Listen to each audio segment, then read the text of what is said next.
Richard Southern joins us now with the day's business news. And Richard, the list of businesses introducing vaccine mandates continues to grow. Right, so we got the vaccine certificate coming in less than 2 weeks, right, Erica?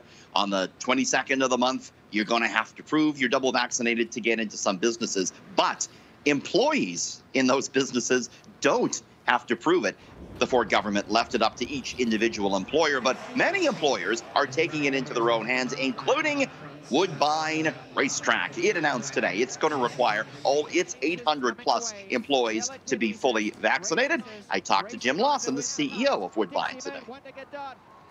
I appreciate, Richard, this is a controversial subject, but we want to have people in an environment that we feel is safe. We think it's fair to our employees that they know that each other is doubly vaccinated and they're coming into work in a safe environment. And that's what we're insisting on. We think it's the right thing to do. We have allowed for exceptions under special circumstances, which we understand. And Jim, did you get any blowback from employees on this? It's gone very well. We have not had a lot of blowback. Erica, WestJet also announced today, Erica, that it's going to require its employees to be fully vaccinated as of October 30th. So I think we're going to see the list of companies grow here that want their employees to roll up their sleeves. Yeah, it was such an interesting thing that the people who are visiting this business have to be vaccinated, but the employees don't. Strange. Doesn't make a lot of sense that way. Strange. So, yeah, hopefully we're going to see more implementation by the actual businesses.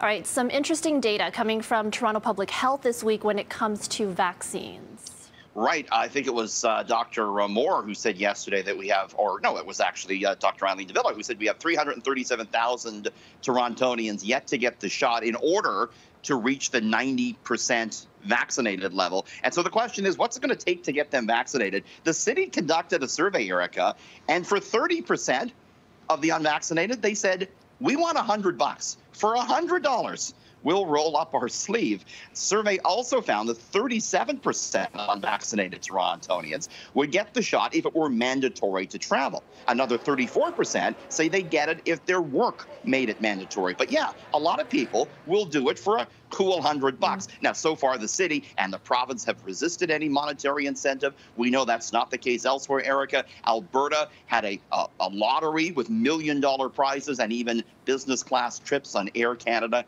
and WestJet. So yeah, we'll see. Maybe we'll go down that road eventually here. All right, and finally, football fans are excited. The season starts tonight, but it's slim pickings if you're a business buying ads for the Super Bowl.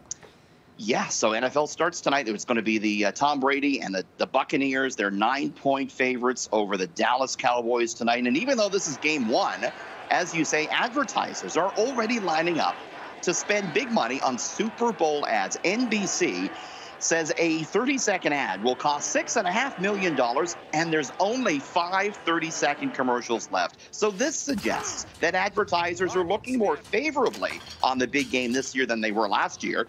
Anheuser-Busch, Coca-Cola, and PepsiCo were among the big companies that decided not to advertise last year. There was concerns about optics and the pandemic, but they are back. Another big aspect as regards this year's football season, Erica, is that it comes amid legalized gambling in the United States and amid legalized single-game wagering here in Ontario. And I know you're going to be looking at the dangers of that tomorrow, right? That's right. We'll have a story for you tomorrow night on CityNews, sort of a risk for developing gambling problems as a result. Absolutely. Yeah.